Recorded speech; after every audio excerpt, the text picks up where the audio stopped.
Amigos de todo el país, esta semana se estuvo debatiendo el asunto relacionado a la ley de la Caja del Seguro Social, recientemente sancionada por el presidente de la República y publicada en Gaceta, lo que la convierte en ley de la República.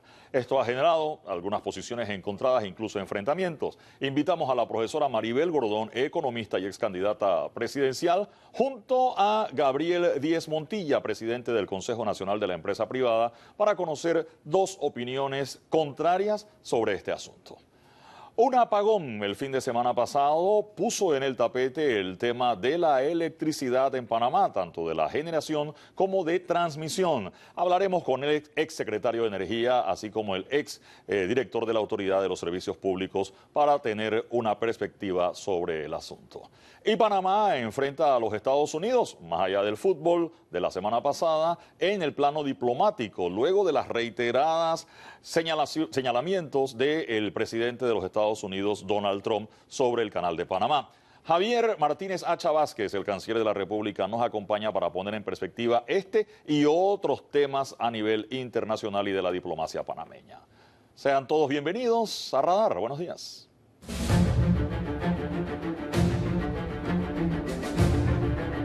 Hemos realizado una inspección exhaustiva de la termoeléctrica desde el año pasado. Se abrió un expediente administrativo. El hecho de que tuvimos un apagón no quiere decir que algo se va a alterar. Tienen que presentar su reclamo ante el prestador. Esto es un tema del Ministerio de Ambiente, más no de la ASEP. Me comuniqué con la Secretaría de Energía y con la ASEP para pedirle que revisaran los contratos vigentes. Lamentablemente el sábado en la noche ocurrió lo que todos conocemos.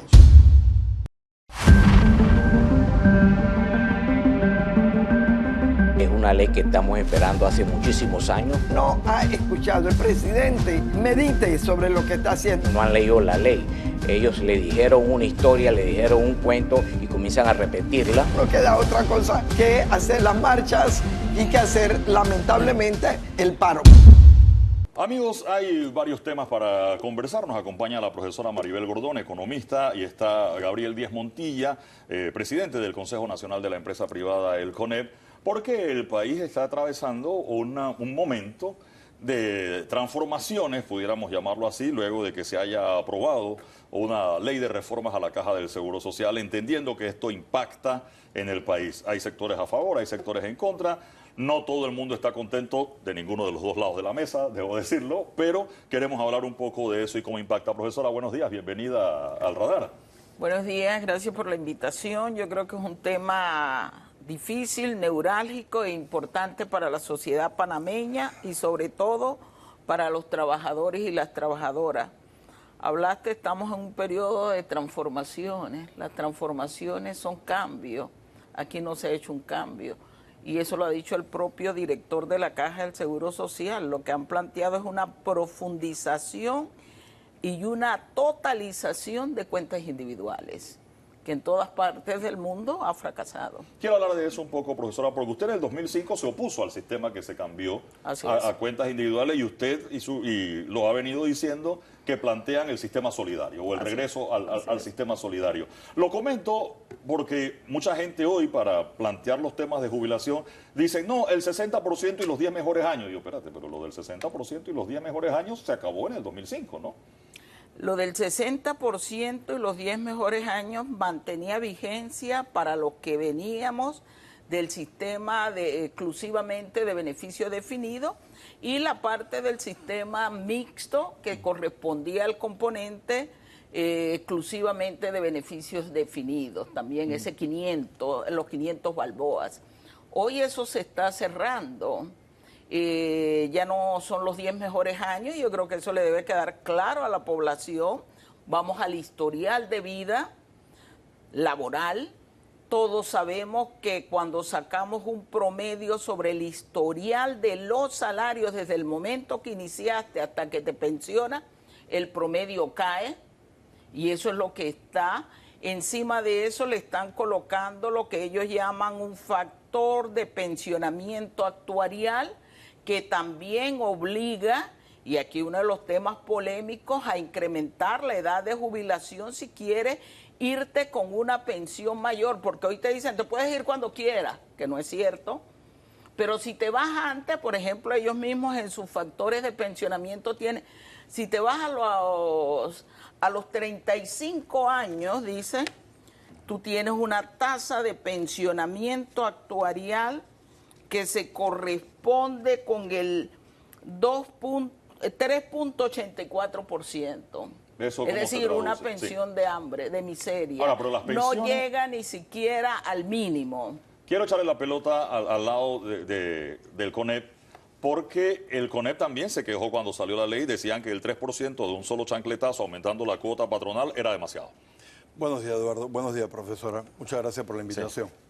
Primero de todo, sí, el CONEP en ningún momento propuso ni edad de jubilación ni aumento de cuota del sector empleador para las pensiones. El gobierno hizo una propuesta donde se presentaban esos aumentos y la primera propuesta del gobierno pedía que ese aumento de 3 puntos porcentuales para el IBM, lo cual representaba un 70% más de lo que se pagaba hasta antes de la ley, pues nosotros considerábamos que era demasiado. No era demasiado solamente para un sector, sino que en especial para los micro y pequeños empresarios. Entonces le hicimos una propuesta al gobierno donde pedíamos un aumento escalonado, donde todo fuese un punto, ya que había que hacer una parte del sacrificio, y ese sacrificio valga la pena. Y lo llamo así, puesto que le cuesta más plata a todas las empresas, pequeñas, micro, medianas y grandes. Lo estamos pagando a lo largo de varios años, aumentando 1/3, es decir, 1 punto cada uno de los años siguientes. Es nuestra parte de poder decir, aquí está la empresa privada apoyando a sus colaboradores, apoyando al país, porque sabemos que hay que hacer las cosas diferentes para tener un mejor país. ¿Cómo mejoramos los salarios y la formalidad? Porque la profesora habla de pensiones de hambre, pero yo me explicaba a alguien, eso no es culpa del sistema de jubilación como tal, sino que si la gente gana poquito, la jubilación también va a ser de poquito. Y eso depende de los salarios, cómo ajustamos los salarios y la formalidad, porque también usted decía, profesora, el tiempo que uno esté trabajando, de nada sirve que estás trabajando si no estás en el sistema, si no estás cotizando. Puedes meter 20 años y esos 20 años fuera no cuentan, ¿no? Eduardo, el problema número 1 del país es la falta de empleo formal y de calidad, y que el empleo sea continuo. Habiendo dicho eso, nosotros tenemos un problema de salarios que debieran ser mayores, pero no lo son principalmente por 2 cosas. Primero, la alta incidencia de informalidad que hay. Pero lo segundo y lo más importante es que también tenemos trabajos de baja productividad porque no tienen tecnificación. Aquí estamos hablando de trabajos, por ejemplo, una dependiente en un comercio no gana más de un salario mínimo. Pero ¿qué sucede? Un operador de maquinaria pesada gana mucho más. Y te doy la comparación. 600 y tantos dólares en un comercio versus el salario promedio. Y agarro un ejemplo nada más por un tema reciente. Minera, 1.800 dólares era el salario promedio allá. ¿Ves tecnificación? ¿Qué pasa cuando la mano de obra es preparada y es llevada a un trabajo formal? ¿Y qué pasa cuando la mano de obra solamente trabaja porque es el trabajo que encontró? Desde el sector privado venimos insistiendo que lo que el país requiere es más inversión.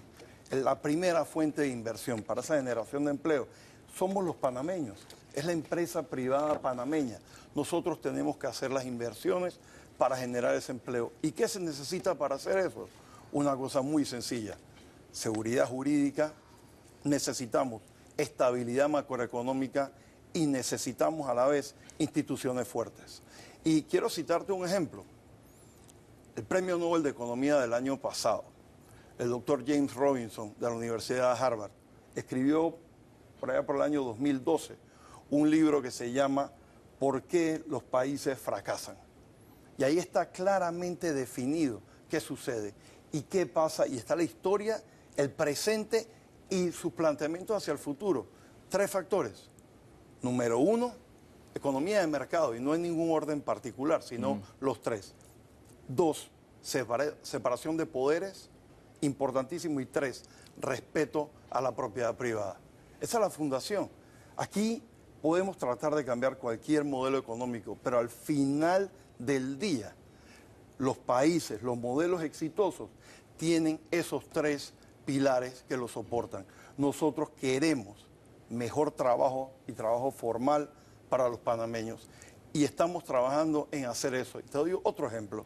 Por favor, para ir con la profesora Bruno. El ITSE. El ITSE esta semana anunció su segunda etapa. El ITSE está formando profesionales, mano de obra panameña, de estudios, de estudios superiores de corto plazo. ¿Y qué estamos formando ahí? Panameños en las nuevas economías, digitalización, buceo bajo el agua, soldadura bajo el agua, o soldadura submarina. Estamos hablando de trabajo de negocios, pero desde un punto de vista que le damos formación de las nuevas economías que hay, de las nuevas tecnologías. Estamos hablando de reparación de equipo pesado. En fin, formando técnicos en aeronáutica. Esos salarios, esos trabajos le están permitiendo tener hasta 3 veces más el salario mínimo saliendo del curso. Es importante trabajar en la capacitación. Quiero regresar al tema nacional y explicar un poco la parte de los salarios y la caja de seguro social que tenemos. Ahora, profesora, nos dicen los expertos, bueno, los de la caja, que si no se hacía la transformación no iba a haber plata para pagarle a los jubilados. De hecho, fue el ministro a pedir plata en la Asamblea, créditos adicionales para pagarle a los jubilados en enero y febrero. Bueno, yo creo que hay varias cosas que establecer. Por ejemplo, es la Caja del Seguro Social, a través de su director, los que nos entregan la documentación que evidencie eso. Los recursos de la Caja están. Los informes financieros planteaban que estaban los recursos y estaban las reservas, pero ellos tenían un propósito. El propósito, establecer cuentas individuales. Y me voy a lo macroeconómico. Fuimos nosotros lo que planteamos, que este tema no podía ser abordado si no se trocaba lo macro. Y en lo macro hay factores fundamentales. El modelo de crecimiento económico, el estado de situación del mercado laboral, y está también las perspectivas y proyecciones que tenga una economía, es decir, la necesidad del Plan Nacional de Desarrollo. Dijo el señor presidente de la República, a mí que no me vengan a hablar ni de salarios ni de empleo. Caramba, para poder establecer una relación de la Caja del Seguro Social, yo tengo que estar empleado, yo tengo que percibir un salario y requiero cotizar entonces. Dice el señor Mon hoy refiriéndome en estos momentos, en un programa incluso grabado aquí, que insto a que lo busquen, ese es un problema del señor Chapman. Y dice, las pensiones son precarias por culpa de la política económica. Me lleva a una primera conclusión. Este no es un país que se pueda leer segmentado. Pero la ley que han impuesto es una ley donde cada evaluación que hicieron lo hicieron para trabajadores con salarios superiores a los $1,000. El 67, casi 70% de la población que devenga un salario está por debajo de $1,000. El salario promedio en este país es de 734 balboas. El salario mínimo promedio está en los 600, el mínimo está en $317. Estamos hablando de una situación precaria que me va a generar pensiones precarias. Y cuando me voy al historial, yo no sé, y me voy a referir al señor Lingüen, ¿cuánto entró él a trabajar? Si a usted le ponen su primer salario al de hoy, su pensión cae. El promedio va a caer. El promedio va a caer. Y encima de eso le voy a aplicar el factor de pensionamiento técnico. ¿De qué pensiones estamos hablando? Aquí se dice no se aumentó la edad porque se mantiene 57 y 62. En una estructura de lo que llamamos un periodo de transición. Ellos mismos incluso colocan que todos los años se va a revisar la edad de jubilación y que al 6º año la Caja está obligada a contratar, y no sé por qué tenemos que contratar si la Caja tiene actuarios, una firma independiente que haga un estudio actuarial para valorar el tema de la edad.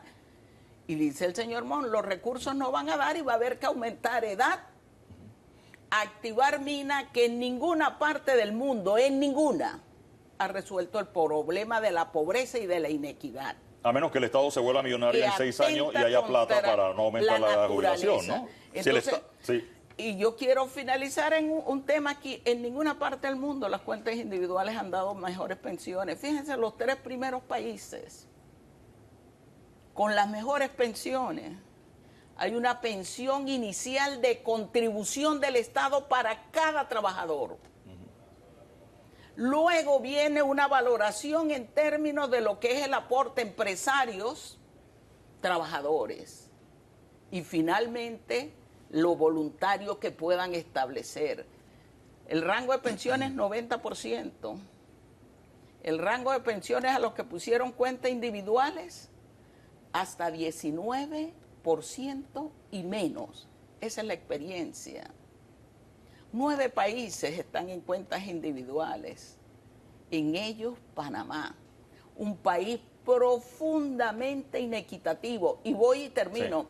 Quiero resolver el tema del empleo. Decía usted, empleo de calidad, con buenos salarios, con productividad, que dicho sea de paso, la CEPAL estableció este año que Panamá tenía en América Latina el mayor nivel de productividad laboral de los trabajadores.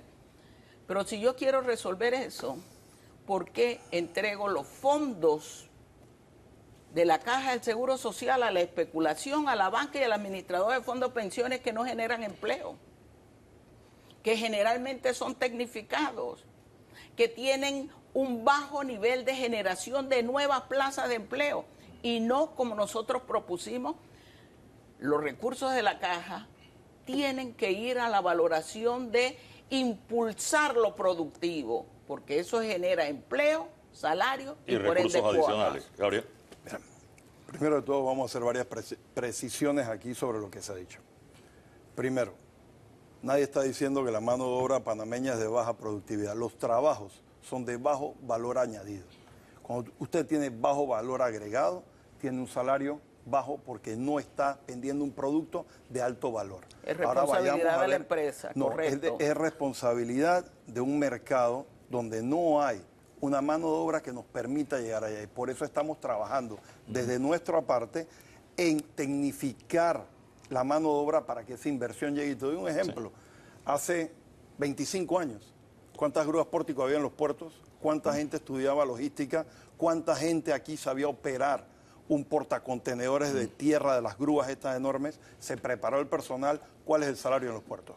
¿Cuánta gente aquí era técnico en la industria hidroeléctrica o en la industria eólica o en la industria solar? Se está formando el personal para poderlo trabajar. Cuando usted tiene industria de valor agregado, cuando usted tiene negocio de valor agregado, los salarios son mayores y el resultado final es que hay mejor calidad de vida para Panamá y los panameños. Pero vamos a hablar del Seguro Social un segundo. Por favor. Vamos al punto. Porque quiero salirme del Seguro Social ahorita, así que vamos al punto medular. Nadie aquí está hablando de mina o no mina. Y fui claro, hablé de un ejemplo de la mina. Pero vayamos a ver qué pasa en el seguro. Primero, si yo tomo una radiografía hoy, con la situación histórica del país, el resultado es otro. Si nosotros aquí estamos apostando a que el Panamá de 10, de 15, de 20 años va a ser el de hoy o va a ser el del 2020, entonces nosotros como país vamos a un país fracasado. Entonces allí es donde nosotros estamos diciendo, tenemos que hacer los cambios para que los próximos años la familia panameña tenga mejores resultados, una mejor calidad de vida. Y en esa dirección tenemos que ir. ¿Y cuáles son las propuestas? La propuesta no es una discusión de ideología. Ahí no vamos. La propuesta es, sí, hay temas macroeconómicos que tenemos que atacar, pero esos temas macroeconómicos los atacamos con trabajo, los atacamos con paz social, los atacamos sentándonos en una mesa y haciendo propuestas que funcionen. Usted se refiere a otros países donde no funciona. Profesora, Panamá, el modelo que Panamá ha escogido por los técnicos del gobierno y que han puesto sobre la mesa, que el CONEP en ningún momento dijo que ese era el modelo de nosotros, ¿qué dice? Hay una bolsa común que se reparte a tu cuenta individual en base a lo que tú pones dentro de esa bolsa común. Y lo que se está garantizando son las pensiones que hoy hay que cobrar. Porque vamos a hablar claro, hoy no había plata para pagar y por eso se hizo un crédito extraordinario. ¿Con qué íbamos a pagar el mes entrante? ¿Cómo le íbamos a responder a esos panameños? A Eladio que está en su casa, ¿cómo le respondemos? Entonces, para eso se creó este tema, para poderlo empujar. Se garantizó un retorno mínimo a la inversión que está en el modelo. Y claro, todo modelo, entre más temprano usted colabore y usted contribuya al mismo, ese modelo va a generar y retorno sobre esa inversión y en el tiempo saldrá. No estoy hablando de la inversión de un administrador o del Banco Nacional, estoy hablando de la tasa de interés. Es como si usted tuviera una cuenta de ahorro y ahí entra ese dinero y se puso en 4% ese retorno en el tiempo. Adicionalmente, estamos hablando aquí de una revisión ¿Y si no anual. se consigue el 4%? Está por ley. El cálculo que tiene que hacer... Pero si el mercado no da para que haya 4%... El Estado te está subsidiando. Y por eso dentro del subsidio anual hay 20.5 millones de dólares. Si usted lee la cantidad de montos que el Estado está subsidiando, y digo Estado porque no depende de este gobierno, se ha amarrado a todos los gobiernos. Un mínimo de 966 millones de dólares al año, con un crecimiento anual, más 20 millones de dólares para riesgos profesionales, creo que no, para riesgos profesionales creo que es, y otros 20.5 millones de dólares para cubrir las fluctuaciones en la tasa de interés en el mercado. Entonces, aquí estamos hablando de que se está haciendo una proyección a futuro. Lo que no queremos es que tengamos una sociedad donde no podemos pagarle las pensiones a quienes ya dieron su contribución. Profesora, yo sé que usted quiere acortar sobre eso. Sí, rapidito, porque quiero hablar de seguridad social más allá de Caja de Seguro Social. Claro. Fíjate, los países a los que me refería son los tres primeros, los Países Bajos, Islandia y Dinamarca. En todos el Estado contribuye. Lo has dicho. Dice, se ha garantizado una tasa de interés en el proyecto. Usted sabe que en la ley 51, donde participó su padre también en la discusión, se puso 6.5 y en promedio en todo el periodo nunca se llegó a esa tasa. Fue por debajo de esa tasa.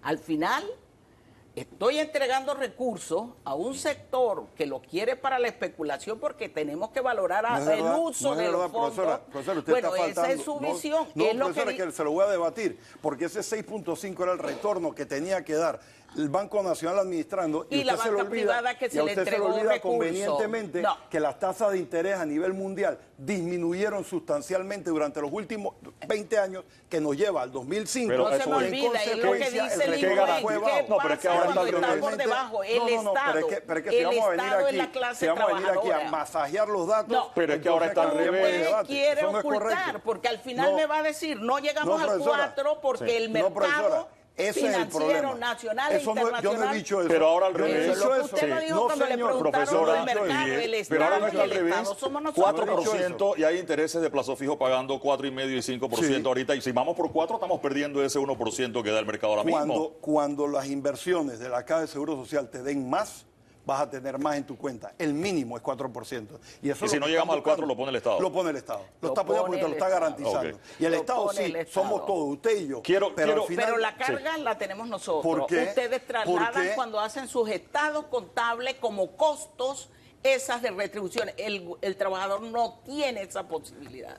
Mire, profesora. Esa es una realidad. Profesora, y si sus costos son elevados, la gente no le compra a usted y su empresa quiebra. Usted trate de vender aquí afuera una empanada a un precio mayor al que las vende al lado. El problema es que no ustedes los costos siempre lo ven por la parte salarial. Vamos a negociar convención colectiva y aquí la CAPAT empieza con 1 centavo. Aquí empieza con 1 centavo a pesar de tener tasas de nadie está hablando de convención colectiva, por encima del promedio. Estamos hablando por de Panamá. Encima del promedio. Pero fíjense, entendiendo la situación, por ejemplo, cuando usted habla de CAPAC, que usted ha estado en las negociaciones esas, ciertamente el salario en la construcción, el borriguero anda por, no, perdonen la palabra borriguero, ayudante general, el término creo que es correcto, está casi que en $900, ¿no? Sí. Está por encima, muy por encima de convención, lucha, pero ellos empiezan con 1 centavo. Bueno, pero lo que yo quiero ir es, supongamos que arreglamos el tema del seguro social, profesora, con plata del gobierno o con plata de los empleados, o aumentamos la cuota o subimos la edad de jubilación a los 70 años. Supongamos una cosa así, se arregla el problema de la Caja del Seguro Social. la mitad de los panameños no está dentro de la caja del Seguro Social. O sea, ¿qué va? Suponiendo que arreglemos el problema Y de no la los caja, incluyó yo a quiero los ir al tema de la informales. seguridad social. Lo decía René Quevedo aquí. Tenemos no sé cuántos empleos más en los últimos años, pero todos esos empleos son informales. o funcionarios, porque aumentó la planilla del gobierno, o son informales. Así es. Entonces, eso, yo quiero salirme de seguro social para hablar de seguridad social. ¿Qué vamos a pasar con toda esa gente cuando lleguen a 62 años? Ese es el problema y por eso estamos hablando de generación de empleo formal y de calidad. Por eso estamos trabajando y haciendo propuestas sobre eso para que el gobierno implemente cambios que son necesarios. Por eso el sector privado se puso de la mano con el gobierno para establecer los requerimientos que se necesita en cuanto a mano de obra para poder formarlos. Por eso el ITSE existe. Por eso el ITSE tiene 4.300 estudiantes hoy, que sale el 80%, más del 80%, con un trabajo ya. Adicionalmente, ¿Trabajo formal? Trabajo formal. Okay. Adicionalmente a eso, hay más de 2.000 personas que ayer, sábado, estuvieron haciendo un examen de admisión. Por eso estamos trabajando así. Nosotros no estamos quedando con las manos cruzadas. Es más, estudios tan recientes como el 2023, hechos por Manpower, indican que el 65% de las empresas en Panamá están diciendo que no encuentran la mano de obra que requieren porque no están formados. ¿Y qué estamos haciendo del sector privado? Estamos diciendo tenemos que formar a nuestra propia gente y los estamos viendo porque la forma de tener más paz social es con un empleo formal. Y eso es lo que estamos buscando. Nosotros aquí no vamos a discutir un modelo de que queremos estatizar los recursos. Lo que la profesora mencionó, esos 3 países pagan unos impuestos altísimos, es un modelo económico totalmente diferente al de aquí. El modelo económico de aquí es un modelo económico más al estilo americano y bajo ese precepto trabaja. Y ha trabajado bien. Y por eso nosotros hemos pasado de un PIB de 12.000 millones de dólares en el año 2000 a casi 75.000 millones en el año 2024. Perdón, 85.000 millones en el año 2024. Sí. Y eso, nosotros lo que queremos es que eso se refleje en el hogar panameño, Eduardo. Sí. Nosotros sabemos que una cosa son los números, pero otra cosa es la calidad de vida. Y aquí estamos trabajando para dar esa calidad de vida al panameño, profesora, porque creemos en eso. Seguridad social, salgamos de la caja del Seguro Social y de esos panameños que no están afiliados a ningún sistema, no tienen jubilación. 771.613 personas están en informalidad laboral según las estadísticas oficiales. 2024. El 50%. De la población, sí, 49.3, redondeando, sí, 50, ahí se ponen de acuerdo. Ahí no hay duda. Ahí están de acuerdo los dos. En ese punto estamos de acuerdo. La mayoría no tiene garantizada pensión. La ley no los contempla. Eso no es verdad. Eso no es verdad. Caramba. No es verdad porque nuevamente 120 a los 65, que no es suficiente, se aumentó a 144 a los 65 y se metió dentro de la caja de Seguro Social. Terminemos, profesora. Términos y no aparecen los informales.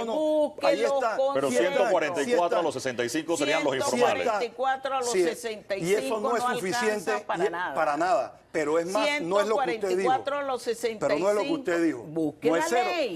Le hace la ley. No, yo me la he leído 3 veces, profesora. Yo me la he leído 3 veces. Entonces yo vuelvo y le repito. Tengo mi resumen de cada. Esa es su interpretación. No, profesora, está en el artículo. Regresemos a los informales. Profesora, los 144 a los 65 no son los informales. Fíjate. La respuesta es sí. Los 144 a los 65, sí. Gente que logró cotizar algo, sí, hay una no que logra había obtenerlo. en la ley estaban los que no contemplaban, los que no completaban las cuotas, así ¿no? Es, ahí está. Hay una en la ley. Ahí es falso lo que ella dice porque estás hablando de una interpretación que no es. No, pero la ley no dice que si no llega a 100 cuotas o 120 cuotas, no le alcanza. Yo estoy interpretando como panameño que leyó. Aquí no hay empresario ni nada. Yo pago seguro social igual que usted. Ah, bueno, pues entonces. Yo pago seguro más que usted, que usted es empresario. Porque usted paga más que yo. Usted sabe lo que yo gano. Yo soy el suyo. Usted no puede decir eso. Usted no puede decir eso. Usted no sabe cuánto yo pago. Bueno, pero paga menos que yo como empresario. Más que yo como empresario. Bueno, pues entonces. Habría que entrar en el salario de cada uno. Y yo sí estoy seguro que los dos pagan más que yo. Hay que decir las cosas como son. Pero regresemos a seguridad social, profesora. No, yo estoy interpretación. Yo estoy leyendo lo que dice la ley. El PIB creció. Yo estoy leyendo lo que dice la ley. Hay una inconsistencia entre lo que dice el MEF y lo que dice INEC, pero creció. Pero la pobreza aumentó. Aquí dicen, estamos preocupados porque hay que formalizar. Las estadísticas oficiales dicen que hay 120.023 personas, 16% en informalidad laboral en el sector formal. Las estadísticas plantean... Pausa ahí. Informalidad en el sector formal. Gente que tiene trabajo pero que no está en la formalidad. La cotización y además hay subregistros donde le dicen a usted que usted gana $1,000 que gana 700, aunque pueda estar ganando 1,000 para no pagar toda la... Y eso está registrado también. Aquí yo vengo escuchando... Profesora, ¿usted sabe qué es eso? ¿Qué? ¿Usted sabe qué es eso? Yo le hago una pregunta a usted.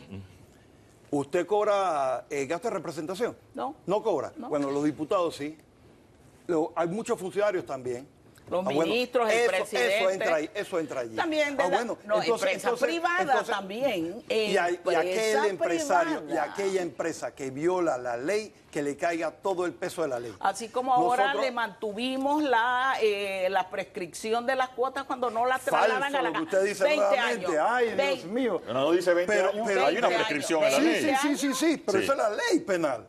Eso no es que mantuvieron o no mantuvieron. Eso está en la ley. La ley dice... algún momento todas las penas, excepto el homicidio, prescribe. Eso es la ley aquí y en la mayoría de los países civilizados del mundo. Y eso no había que cambiarlo. ¿Cómo es posible que me roben mi cuota y eso prescriba? ¿Quién se la roba? El que me descuenta y no la traslada a la institución. ¿Cuánto es eso, profesora? A ver, usted que es experta en números. 300 millones está registrado, pero eso implica a un grupo de empresarios que cada cierto tiempo le hago manipulando la información. Pero Temple, yo entiendo el planteamiento de la profesora, 300 millones de dólares que hay que buscarlo y meterlos presos. Claro. Pero también entiendo el planteamiento de que los 300 millones, así se recupere toda la plata que se han robado, no va a completar el déficit que había y hay que tenerlo. Pero eso no quita que me están robando. Eduardo, voy al punto. Pero quiero ir a esta parte, lo que planteaba la profesora. La gente que está en planilla subcontratada u otros que están en planilla de servicios profesionales para no tenerlos afiliados. Son empleos formales, pero están en la informalidad cuando no están en la... Que le caiga el peso de la ley a quien viola la ley. Aunque sea miembro del CONEP. Aunque sea miembro del CONEP. No, y me gusta que lo diga usted. Sea miembro de todos lados. Porque al final del día, hablemos claro, Panamá hay uno, la ley es una. No es la ley tuya, la ley de la profesora, la ley mía. Es una ley. Y nosotros hemos sido siempre verticales. Todo el que incumpla la ley le debe caer todo el peso de la ley. Tal cual. Ahora bien, hay una mala experiencia en eso, porque a nadie yo quiero hacer una precisión, porque las inexactitudes que dice la profesora, que no son. ¿Tú sabes cuánto colabora en promedio en los últimos 20 años a la Caja de Seguro Social del sector formal los empleadores? $1.000 millones en promedio anuales. 1.000 millones. Vamos a hablar de los 300 millones.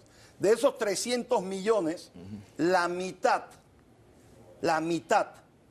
entidad del gobierno, juntas comunales, municipios, corregimientos, gobierno central, empresas descentralizadas. La mitad. Vamos ahora a los 150 millones que quedan. Es un acumulado de 20 años. Y dentro de ese listado, que yo lo pedí, porque yo quería ver quiénes estaban allí, la mitad o más de la mitad son cédulas de personas. Personas que cuando usted hace su declaración de renta, le sale que tiene que pagar seguro social y no lo han pagado. Entonces yo pregunto, el sector empresarial formal, a lo largo de los últimos 20 años, ha quedado debiendo 100 millones, pero los que seguimos la ley, los que cumplimos con la ley, los que pagamos nuestra cuota, aportamos más de 1.000 millones al año. No se puede hablar de que el sector empresarial es responsable de temas en la Caja de Seguro Social. No es. Hemos aportado siempre a todo lo que se nos pide. 100 millones son 100 millones de robo que ha afectado a la caja, que cada cierto tiempo yo coincido en que hay que buscar los 100 millones, y que afecta al programa de enfermedad y maternidad y al de invalidez, vejez y muerte. Y busquen los 100 millones. El problema es que usted de repente o cualquier empresario puede ir a la clínica privada, puede vivir de su acumulación de ganancias. Puede un obrero que cuando llega y quiere pensionarse, te faltan 25 cuotas porque un empresario durante 2 años, a pesar de que te descontó, no la registró.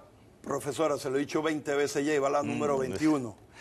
Métalo en un proceso penal y hagan lo que tengan que hacer. El que viola la ley, que le caiga el peso de la ley. La ley nunca atañe a ustedes, ese es el problema, porque las leyes se hacen para favorecer el interés del poder económico. Eso es falso. Esa es la realidad. Usted quiere 2 tipos de ley. ¿Cuántos han investigado? Usted quiere 2 tipos de ley, profesora. Yo quiero que se cumpla la ley y no se cumple. Yo también quiero que se cumpla la ley. Y no ley. se cumple por las vinculaciones que se tienen al momento en que se financian candidaturas.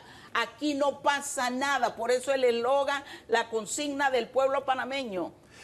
Profesora, la cárcel es para el hijo de la cocinera. Los ladrones de cuello blanco, así estén juzgados, van libres. Profesora, ese discurso trasnochado de guerra de clases no contribuye absolutamente nada. No, yo creo que lo que contribuye es a desentar la caja. No, a desentar nada. Queremos buenos profesionales en todos lados. Acabar con la corrupción, profesora. Incorporar los recursos a quienes son sus dueños, los asegurados que somos los que pagamos usted cuotas. está diciendo una falsedad. No, la falsedad lo está diciendo usted porque tiene una interpretación desde su lógica, que es la lógica empresarial. Porque usted no puede decir nombres. La que cuando uno habla sin nombres, entonces están los problemas. Hable de las empresas. Usted tiene la misma lista que yo. Sáquelo público. Diga a las empresas que incumplen. Diga a las empresas que adeudan. Pero no lo dice. Entonces usted viene aquí a hablar de una guerra de clases y no es correcto. Bueno, yo quiero decirle a usted que tenemos una trayectoria en donde efectivamente eso no construye gente Panamá. de su sector, No. gente es que aquí de no hay mi sector, aquí hay nuestro país. Su padre interrumpir. fue establecido dentro de un par de años. Yo tengo que interrumpir porque está buena la discusión. Yo tengo que interrumpir de nuevo porque está buena la discusión y quiero invitarlos de nuevo. Ustedes pueden venir de nuevo después a otro programa, por favor, sin problema, ¿no? Sin problema. Ok, listo. Porque tengo que ir cerrando, lamentablemente, a pesar de que está bueno la conversa, yo creo que es así. Profesora, para cerrar en un minuto, lo que nos espera ahora, ¿cuál es la posición luego de que ya está aprobada y sancionada la ley de reformas a la Caja del Seguro Social? Bueno, yo creo lo primero en estas lecturas mediáticas señalar que sí hubo propuesta integral.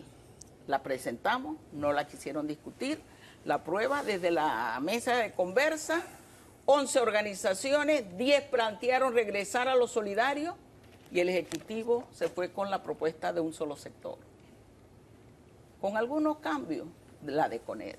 2, hoy hay un mamotreto que solo es claro en la parte del uso y la entrega de los fondos. En lo demás hay contradicciones, se violan decretos, artículos constitucionales, pero se impuso 42. Ahora, legalmente queda recurso. ¿Van a presentar recursos Vamos ante...? a presentarlos. Ok. Pero además estamos exigiendo, dado todo lo que ha pasado en este proceso, que se derogue la ley 462. Gabriel Díaz Montilla. Eduardo, profesora, nosotros vivimos una democracia. No es perfecta. Exacto. Hay inconsistencias y hay debates. Los debates son sanos. Hubo un consenso por un grupo de diputados y nadie salió conforme con la ley. Pero como han dicho en la Asamblea, era la ley que podían balancear. No quedó ningún sector con todo lo que pidió o todo lo que sugirió. Nosotros no podemos agarrar y decir que porque no se hizo como X o Y quería, entonces la ley es mala. La democracia funciona así. Hay unas mayorías y las mayorías votaron y esas mayorías pasaron esa ley. Yo no soy responsable, ni la profesora es responsable de eso. El país tiene que vivir con la ley 462 y tenemos que avanzar. Esto hay que agarrar y construirlo hacia adelante. No nos podemos quedar en la lucha de clases, en los insultos y en las propuestas trasnochadas que no tienen sustento. Me voy a quedar con eso y el compromiso de los dos de que regresen, o juntos o por separado, pero quedan comprometidos los dos para regresar a 95% de los que asistieron a la consulta ciudadana dijeron retornemos al solidario. Eso sería democracia. Voy a la pausa y enseguida regresamos. Gracias por acompañarnos esta mañana en el Muchas Radar. gracias.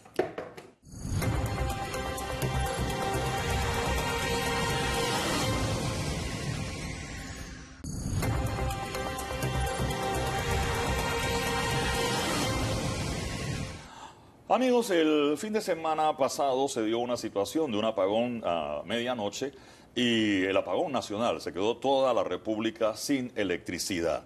Vamos a ir de lo particular a lo general, porque esta coyuntura nos permitirá hablar del sistema eléctrico y queremos hablar del sistema eléctrico en general, pero partiendo quizás de esa coyuntura. Jorge Rivera Estafe, secretario de Energía, estuvo con nosotros el día de hoy y también está Roberto Meana, que estuvo en la Autoridad de los Servicios Públicos. Qué bueno que nos acompañen esta mañana. Yo sé que ustedes ya no están en el sistema, pero seguramente tienen fuentes y les llega información del mercado negro. ¿Usted sabe qué pasó el sábado en la noche, por favor, director? Bueno, a mi juicio, sí, lo que sucedió el sábado en la noche fue una falla en las protecciones tanto de la empresa generadora como de la empresa de transmisión. ¿Por qué?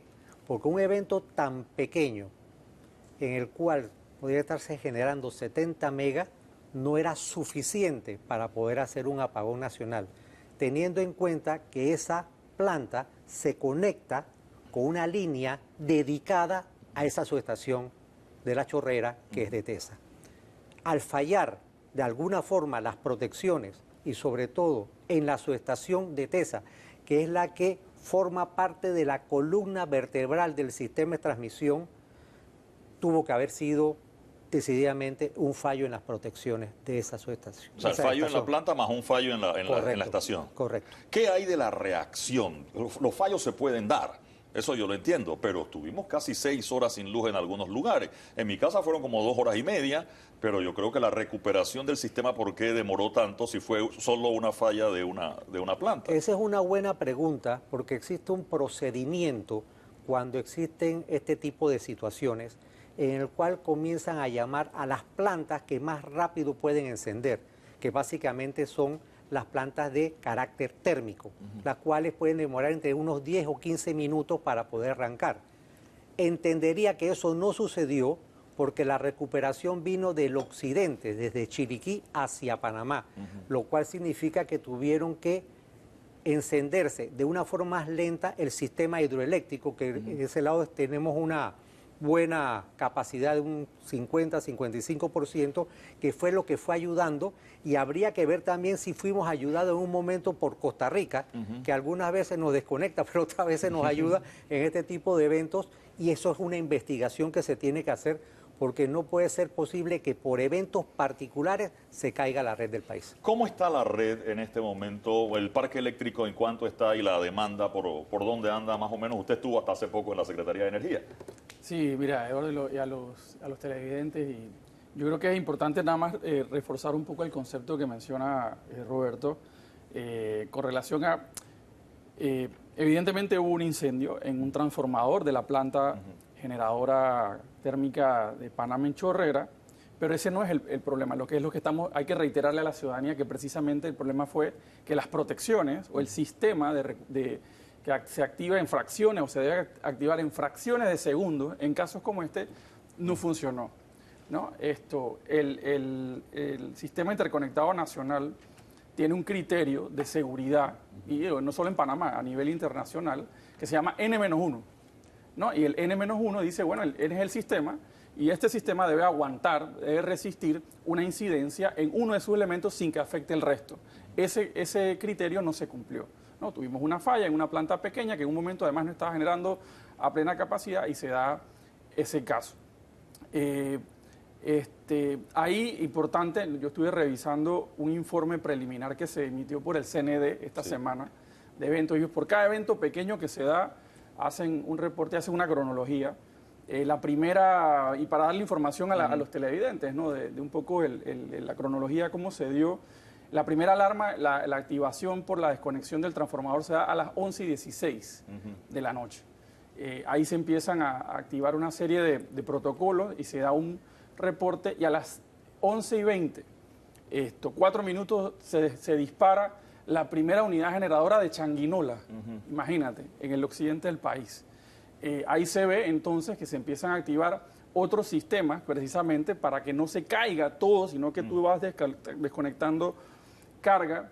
Ya uno va viendo la cronología, ¿no?, de lo que empezó a suceder y alrededor de las 11:28 se declara lo que se conoce como código amarillo, ¿no? El código blanco es el sistema normal, código amarillo es que hay el sistema no está funcionando de forma segura y a las 11:33 se declara el famoso código negro. Ahí se cayó todo el sistema. En ese momento, estamos hablando de minutos, sí. Realmente también se procede en Costa Rica, por ejemplo, que mencionó Roberto, ellos empezaron a activar unos sistemas también de desconexión parcial de carga, cuando empezaron a ver las oscilaciones en nuestro sistema, como de 26 megas, eso no funcionó, se empezó a caer el sistema panameño y ellos entonces desconectan. Se abren las líneas y las 3 conexiones que tenemos con Costa Rica Pero ellos no se quedaron sin electricidad. No, ellos no se quedaron sin electricidad porque su sistema logró, pero además te cuento, justo en ese momento también se desconecta la interconexión entre México y Guatemala.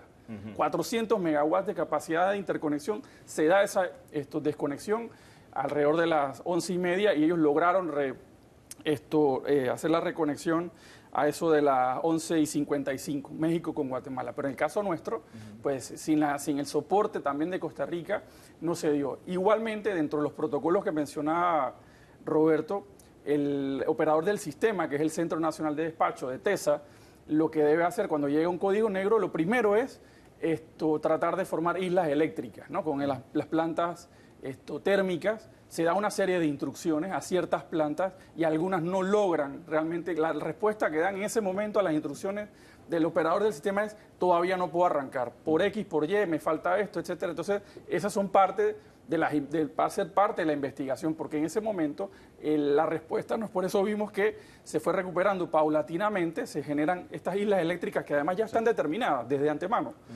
Cuando pasa un código negro, ya tú sabes que puede formar una isla eléctrica, es parte del sistema del Canal de Panamá, con algunas plantas eléctricas, etcétera, etcétera, y eso tomó hasta las 6 de la mañana, realmente 6:04. Y al revés, hubo islas eléctricas a la inversa, hubo en Portobelo y no sé dónde más, se quedaron sin luz por mucho más tiempo que al revés, ¿no? El tema aquel. Quiero regresar al parque eléctrico. ¿Cómo estamos, oferta y demanda ahora mismo? Mira, Eduardo, esa es otra pregunta importante, ¿no? Porque a veces se hacen comparaciones. Esta semana nos han estado consultando también mucho, por ejemplo, los recientes apagones que tuvieron en Argentina, que tuvieron en Chile. ¿Verdad? Creo que Cuba estuvo apagado también. Bueno, Cuba es otro caso. Sí, Cuba realmente, y es lo que quería un poco conectado con la pregunta. El caso nuestro de estas interrupciones masivas de electricidad o las que se dan a nivel de distribución no es porque no tengamos la capacidad de generarlo. No, tenemos una oferta que puede cubrir la demanda. Es un tema de las redes de distribución, en este caso un fallo dentro de la red. Nuestra capacidad instalada está rondando los 5.000 megawatts y nuestra demanda pico récord en el año 2023 fue de 2.035 megawatts. Es decir, tenemos casi más del doble de una capacidad instalada, inclusive una capacidad firme, que es un concepto muy técnico, es la que tú puedes realmente garantizar en todo momento, ronda cerca de los 3.000 megawatts. Así que no es un tema de capacidad del sistema de ofrecer la energía eléctrica, es un tema también de mantenimiento, de inversiones en las redes, en las interconexiones. Así que por ese lado estamos, digamos, cubiertos. Además, recordemos, el año pasado entró una planta nueva de gas natural que refuerza esa capacidad en casi 700 megawatts adicionales. Arrancaron primero con una primera fase 400 y tanto. Sin embargo, importante a la ciudadanía destacarle eso. No es un problema de que no tengamos oferta, como por ejemplo el caso de nosotros mismos hace 25 años teníamos un tema de que hubo que hacer apagones programados y todo porque estábamos en el límite. Bueno, ahora mismo, y además tenemos, ese es un reto también de las circunstancias actuales, por la cual estamos hablando del tema de transición energética. Panamá, históricamente, tenemos un 60-70% de generación hidroeléctrica, pero cada vez más tenemos el impacto del cambio climático. El fenómeno del Niño cada vez más fuerte, entonces nuestra gran capacidad hidroeléctrica empieza a tener problemas como tuvimos el riesgo hace año y medio, y como en Ecuador tuvieron racionamientos programados el año pasado, precisamente porque sus hidros no les daban, ¿no? Entonces, pero este es un caso realmente diferente, ¿no? ¿Qué pasó? A ver, estamos un poco en la especulación, viendo la bitácora que hace el Centro Nacional de Despacho, y no sé si ahí hubo algo también, no quiero usar, chambonada, perdone, no quiero usar ese término, pero ¿qué pasa? Es decir, una planta puede fallar, está claro, pero la recuperación del sistema tan demorada, ¿por qué fue? Vuelvo y te repito, Eduardo. A mi juicio, los protocolos existen, pero no se llevaron a cabo de la forma que se tenían que hacer. El encendido de las plantas térmicas, que debió haber sido casi automático, de unos 10 o 15 minutos, para comenzar a generar la energía que necesita el país para poner el sistema en balance entre lo que es la generación y el consumo, no se hizo a tiempo. Esto es una investigación que debe ir más allá de lo que sucedió en un evento, en una planta, en una subestación de transmisión, con el resto del procedimiento, porque aquí hay varios actores en esta situación. Pudo haber tormenta perfecta, a ver, sábado a medianoche, seguramente no todo el mundo está generando, porque el consumo es distinto, los malls están cerrados, el metro está apagado, hay una serie de cosas, no sé cuál planta esté fuera, por aviso programado de mantenimiento y estas cosas, y a lo mejor de esos 5.000 que tenemos disponibles, a lo mejor no todo estaba disponible a la hora de la situación. Mira, un fin de semana la demanda indudablemente baja. Y a medianoche también es distinto. Las plantas que se llaman a generación en estos momentos son las plantas que tengan el costo más barato de entregar la energía. Si eso sucedió de esta forma, tú tenías una capacidad que se estaba generando en ese momento normal, porque tú no puedes generar de más o generar de menos, tú tienes que mantener un sistema en balance para que sea eficiente lo que se está recibiendo en el sistema eléctrico nacional. Cuando tú sumas todos estos eventos que sucedió, yo tengo una preocupación mucho más grave. Ahora mismo tenemos 2 plantas de gas en Colón. La última es de 200 megas cada una de las centrales que tienen ahí de gas. Si esa planta se le ocurre estornudar y no tiene las protecciones correspondientes, no solamente se va a Panamá, nos llevamos Costa Rica, nos llevamos Nicaragua, quién sabe qué nos llevamos. Y esto ya sucedió en una menor escala en el año 2017, cuando unos capacitores de la subestación Panamá 1, por falta de mantenimiento, tuvieron un problema de incendio que dejaron un viernes en la noche a Panamá sin luz. Y se repitió el evento 4 días después. Y esto conlleva... Uno que pasó aquí por detrás de nosotros de TVN, por aquí. Y esto conlleva, Eduardo, a lo que debe existir en cualquier sistema, que se llama prevención y mantenimiento. La mayor cantidad de apagones que tenemos nosotros en este país, que son particulares, que ya son temas de distribución, viene cuando no se hace la poda, viene cuando no se hace mantenimiento o cambio de transformadores, viene cuando tienes los postes de madera que todavía vienen de los tiempos del IRRE que no los ha cambiado. Los de Macano Negro. Los de Macano Negro.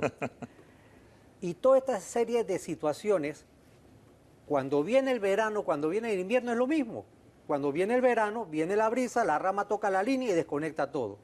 Y cuando viene el invierno llueve... Y tenía mucho polvo la línea y cuando viene el invierno el agua toca la misma rama y se va el sistema. Entonces esta es una situación que tiene que ser mantenimiento preventivo, y ahí es donde tienen que estar las autoridades regulatorias. El presidente de la República el jueves en la conferencia de prensa insistió en que no se iba a cerrar la planta de esa que va para allá, para Río Congo, en La Chorrera.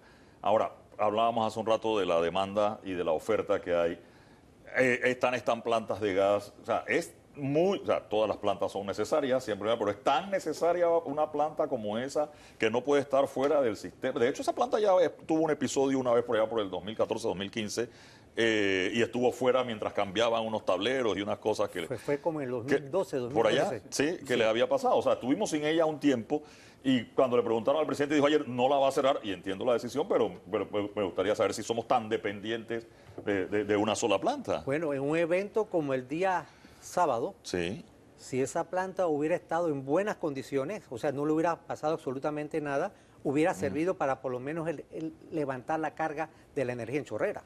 No, y sin duda, yo creo que, y lo mencionábamos esta semana en algunas otras conversaciones, si tú ves el año 2024, sí, esta planta nos representó alrededor del 3.5% de toda la generación de todo el año. O sea, se necesita en momentos puntuales, y en este caso, un momento puntual en una noche de un sábado, ¿no?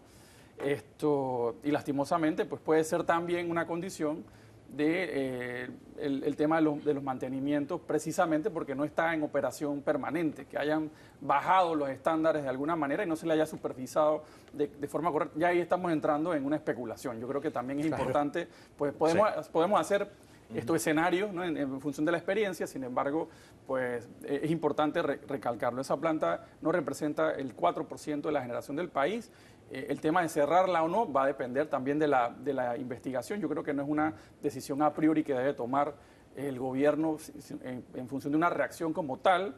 E incluso hay señalamientos, pero de la parte ambiental, ¿no? Hay un conflicto socioambiental que hay ahí por el tema de las emisiones con la comunidad. Lo preguntaba si hacía falta dentro del sistema o dentro de la red. Sí, yo sí quiero agregar, y esto debe quedar bien claro.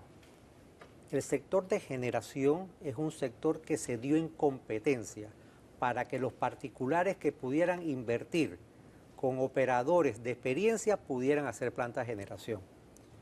Esto no es tan sencillo como una orden de día, cierren esa planta, porque eso no puede suceder, porque si eso se hace, crea la inestabilidad jurídica más grande en este país. Lo que se tiene que hacer es la investigación correcta, detallada de lo que pasó, verificar los protocolos que ya existen, viendo el parque de generación que tenemos para ver si hay que hacer cambios. Y yo creo que sí hay que hacer cambios en el sentido de que, reitero, si la planta de gas de Colón estornuda y no tenemos las protecciones adecuadas, vamos a tener un problema. El parque grande. ha cambiado. Yo recuerdo la primera vez que pregunté, era térmico e hídrico. Todavía creo que en Bahía Las Minas se usaba diésel. La primera vez que pregunté, hace mucho tiempo. Pero ahora tenemos, sigue siendo, tenemos eólica, que no teníamos en esa época. Correcto. Allá en Chiriquí estuve con el expresidente Clinton inaugurando una que es de energía solar. Correcto. Y dentro de las térmicas, ahora tenemos gas, tenemos otras cosas que no estaban antes en esa época, no se usaban. Esta composición, digámoslo así, de qué porcentaje tenemos de hídrico y qué porcentaje de térmico, y los otras, eólico y solar, y el porcentaje de térmico, cuánto está en búnker, cuánto está en gas, cuánto está en carbón. ¿Tenemos la composición ideal o...? Yo sí creo, y Jorge me podrá ayudar Por después favor. en el detalle. Solamente esta semana, y en un verano, la energía que estábamos produciendo estaba entre un 60 y 70% renovable, que incluye hídrico, eólico y fotovoltaico. Sí.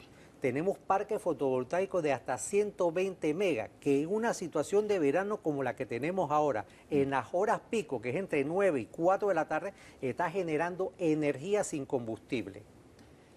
Claro que sí, que en la parte de combustibles, el gas ha estado reemplazando lo que ha sido el búnker, el diésel y todos estos combustibles pesados que se utilizan para la generación de energía eléctrica, y su composición de esos combustibles ha disminuido. Ha aumentado el reemplazo por el gas, que es el que va a hacer que de alguna manera, es el que hace de que el sistema se mantenga estable. Lo que no sabemos cuál va a ser el efecto en la tarifa de todos estos contratos de gas que existen, porque al estar sujetos a una variación, porque también forman parte de los combustibles, en el momento que aumenta, va a haber un compuesto de la tarifa que va a aumentar también. Antes lo dividíamos en térmico e hídrico. Quiero dividirlo ahora entre térmico y renovables. ¿Cómo estamos? ¿50 y 50? ¿60, 40? ¿Cómo está el parque compuesto ahora mismo? Ahí siempre también hay que utilizar dos categorías, ¿no? Una cosa es la capacidad instalada que tú tienes. Y otra es la real. La producción que tú haces, ¿no? Con esa capacidad instalada. Pero en capacidad instalada ya nosotros estamos rondando casi un 20% de renovables variables entre solar y eólica. El promedio en el mundo es 12%. O sea, estamos por encima del promedio del mundo. Igualmente estamos rondando alrededor de un 15% en generación. Digo, esta semana, por ejemplo, que culminó en algún momento de los mediodías y estábamos llegando a 47% de la energía eléctrica del país venía de sol y viento. O sea, estaban los aerogeneradores, es increíble. Esos abanicos que están ahí, pero no me girando al máximo. Claro, y todo eso en la época de verano es combustible que el país no está comprando y combustible que no estamos quemando, que no estamos contaminando. Entonces, eso es importante. Sin embargo, siempre hay que tener en cuenta la necesidad de tener ese respaldo, ¿no? Esa firmeza, como se le conoce en el sector, esa seguridad. Sí, el combustible es más estable, ¿no? Potencia firme, le llaman ellos. La potencia firme, que tú la puedes encender, es despachable, la puedes encender o apagar en el momento en que tú decides. El viento, el sol no puedes hacer eso, ¿no? Con las hidroeléctricas. Y no se almacena. No se almacena. Okay. Entonces, ese es un poco el esquema para que sepan. Más o menos estamos en un 60% hidroeléctricas, estamos ahí en 15% de eólica y solar, y el resto, pues alrededor de un 20% en gas natural, y el resto, pues ahí casi con un 5% muy pequeño. De búnker, etcétera, etcétera, dentro de las cuales está Panamá, ¿no? O sea que podemos, a ver, no quiero echar a Panamá al agua, pero podemos vivir sin Panamá un rato, ¿no? Digamos, hay que tenerla para mantener estabilidad en el sistema, como ustedes bien lo han dicho, pero es que me sorprendió fue la postura bastante radical del presidente al decir que no se iba a cerrar. Habrá que ver los otros temas ambientales si son necesarios. Y eso me conlleva también a plantear de que siempre se hacen licitaciones a fin de año para poder garantizar lo que son las reservas que necesita el sistema de generación para poder funcionar en casos como estos, o en caso de que haya otro tipo de situaciones que ocasionen disconformidades en la red.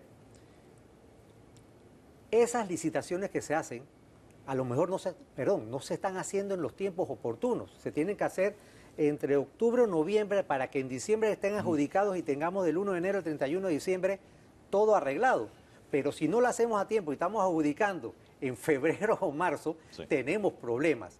Y lo cual conlleva a esa planificación que tiene que hacer las autoridades, tanto la Secretaría, la SEP, en el sentido de poder establecer los tiempos de las licitaciones, crear un programa de licitaciones que tenga como consecuencia dos cosas. Primero, garantizar la generación que requiere el país. Segundo, que la inversión que se ha hecho no es suficiente, traer mayor inversión al país para que se pueda generar. Con eso podemos ir llegando nosotros a un sistema que nos va a poner en los primeros lugares de Centroamérica, por lo menos. La termoeléctrica de La Mina, ¿hace falta? ¿Es necesario? ¿Estamos sobrados? ¿Se necesita? ¿Hay algún criterio sobre eso? Yo diría que mi opinión personal realmente no es necesaria en este momento. La termoeléctrica 300 megawatts tenía una función. 300 megawatts no son despreciables, pero tenía una función específica que era brindarle energía eléctrica a la mina. ¿No? Esto, sin duda alguna, en algunos momentos la capacidad que tenían, digamos, sobrante, por usar una palabra, se podía inyectar al sistema, pero en los últimos periodos, incluso antes del proceso que tuvimos del fallo de la Corte y las protestas, etcétera, realmente la mina lo que estaba era ampliando su capacidad propia de generación porque se estaban quedando cortos.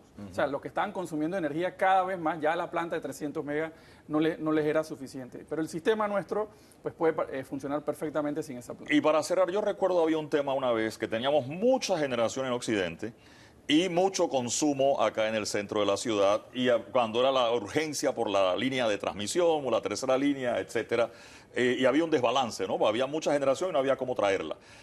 Ahora creció la generación, por ejemplo, en Colón, que no era un polo de generación tan grande como lo es ahora, que tiene las plantas de gas y todo lo que hay allá.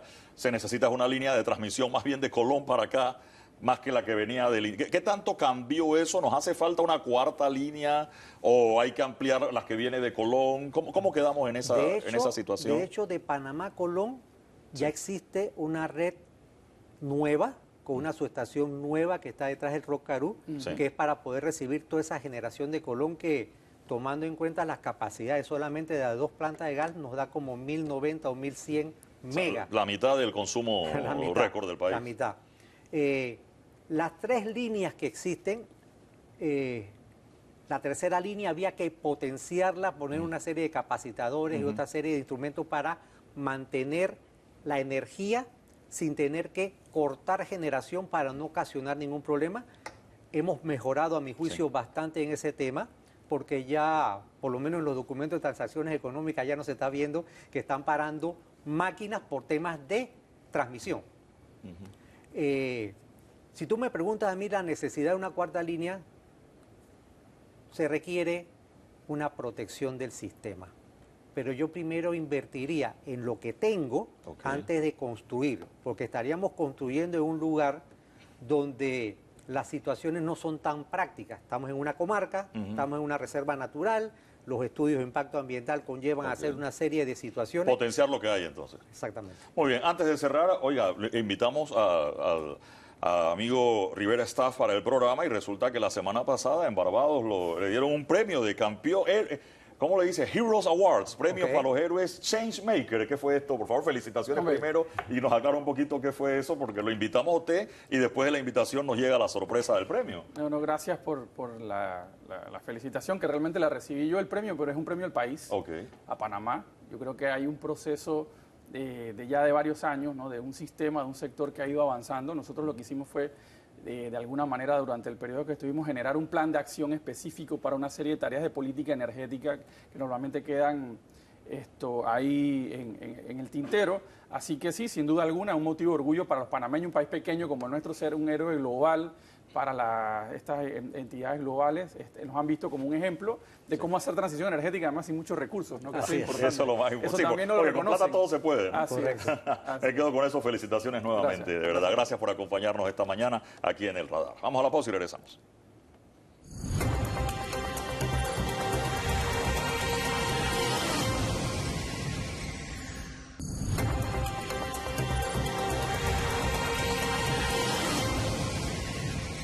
Amigos de todo el país, está con nosotros el canciller Javier Eduardo Martínez Acha. Qué bueno tenerlo por acá, canciller, sobre todo con todos los temas que están pasando en materia internacional y con Panamá. Buenos días, bienvenido. Buenos días. No olvides el Vázquez. Por favor, es muy importante, muy importante.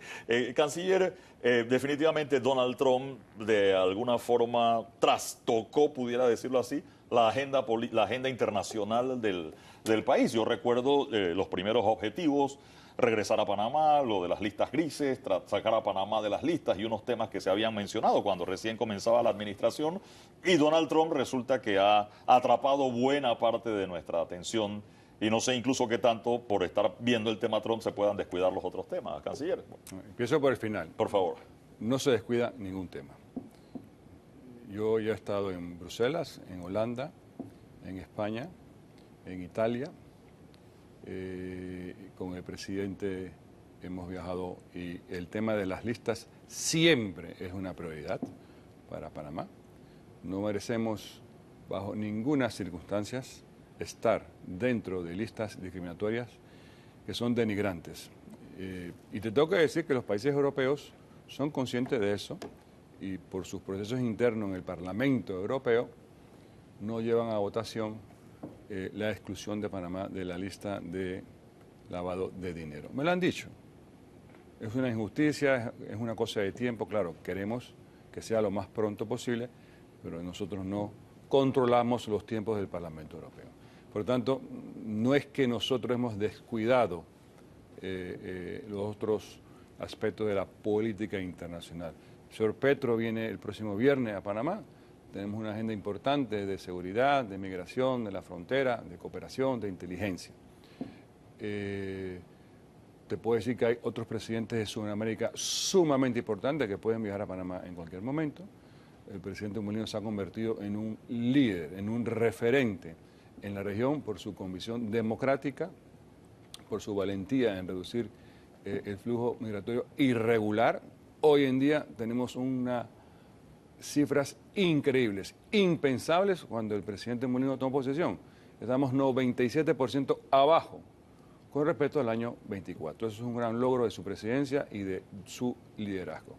Con respecto a los Estados Unidos, nuestras relaciones son correctas, son muy intensas y sí, a veces son complejas, como ha ocurrido durante diferentes épocas de nuestra república.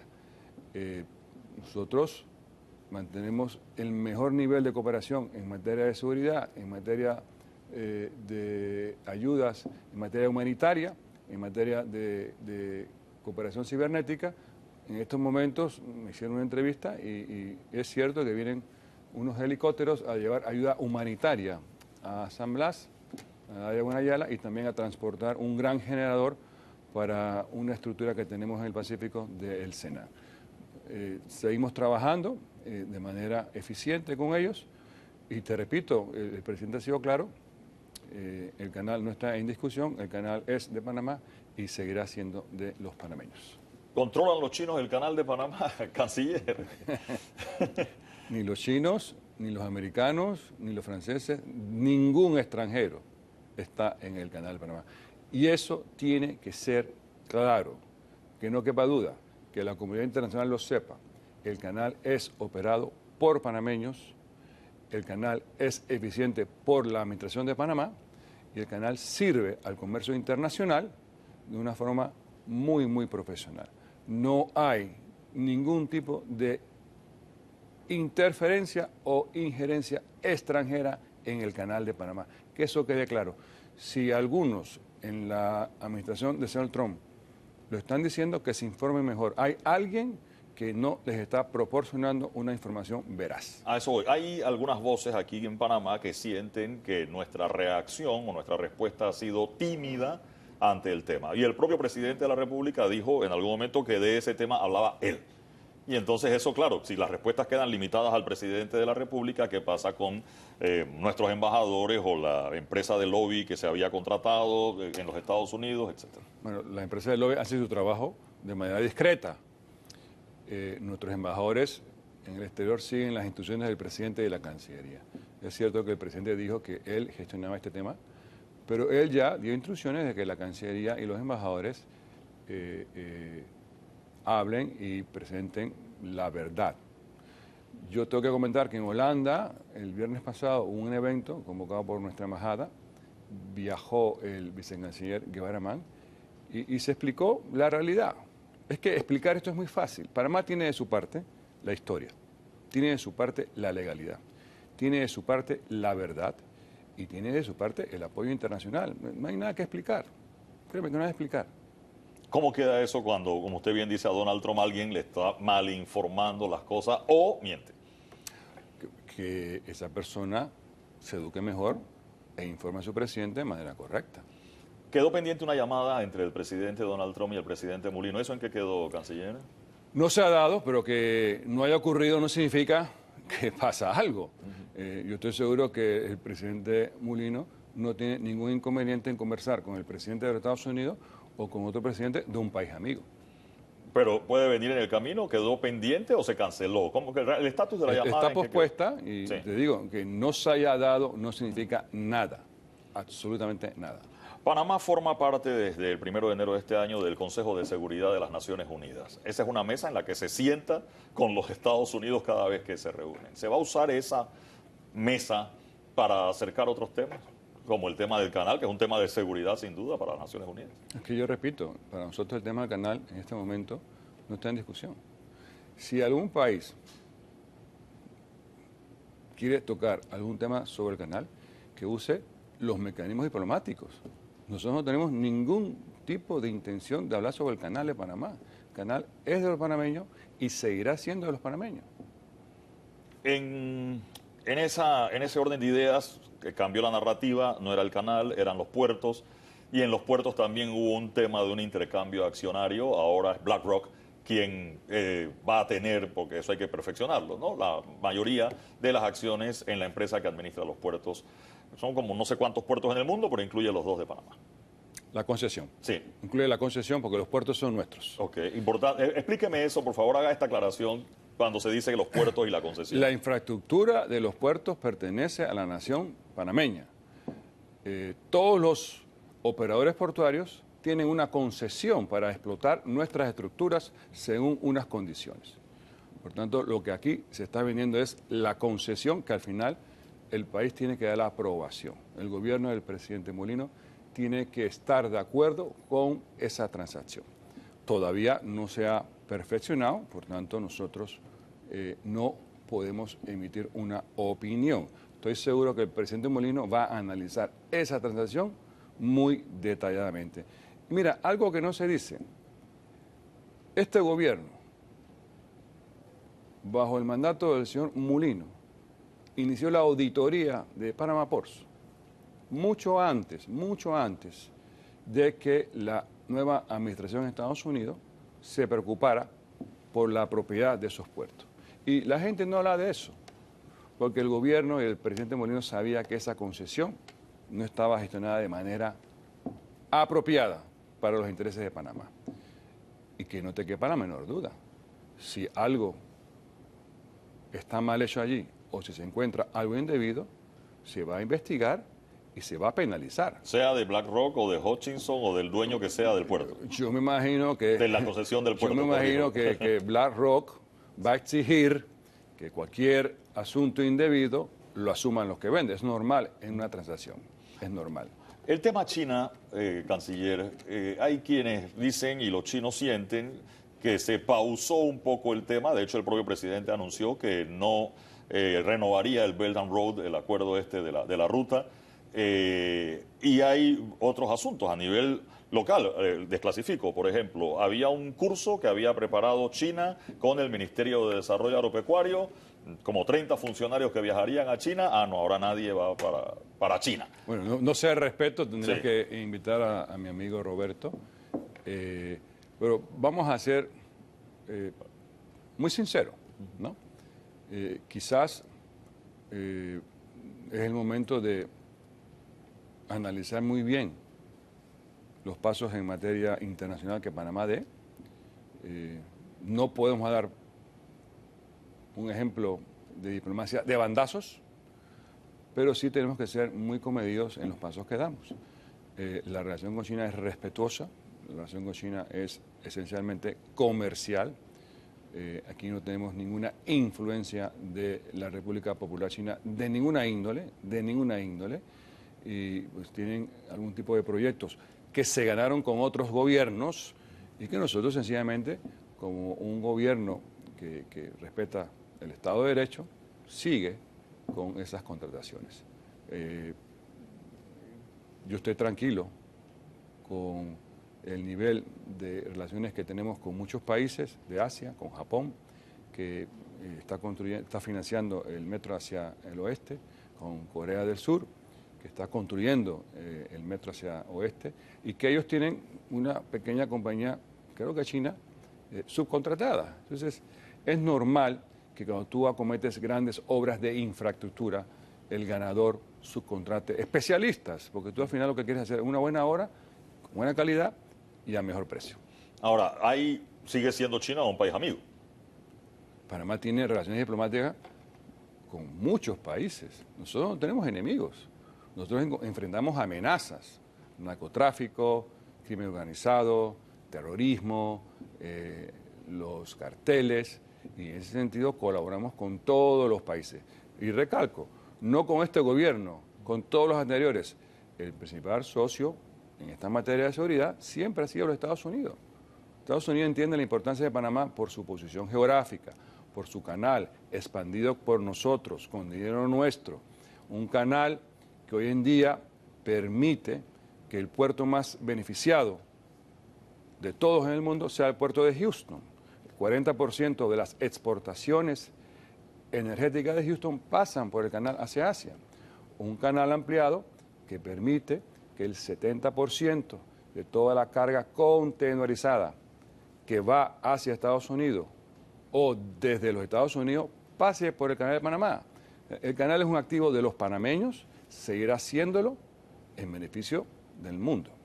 Viene Petro para Panamá.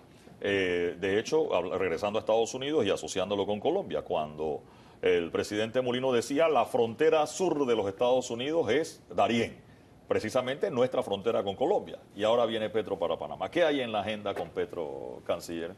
Bueno, la agenda se está construyendo.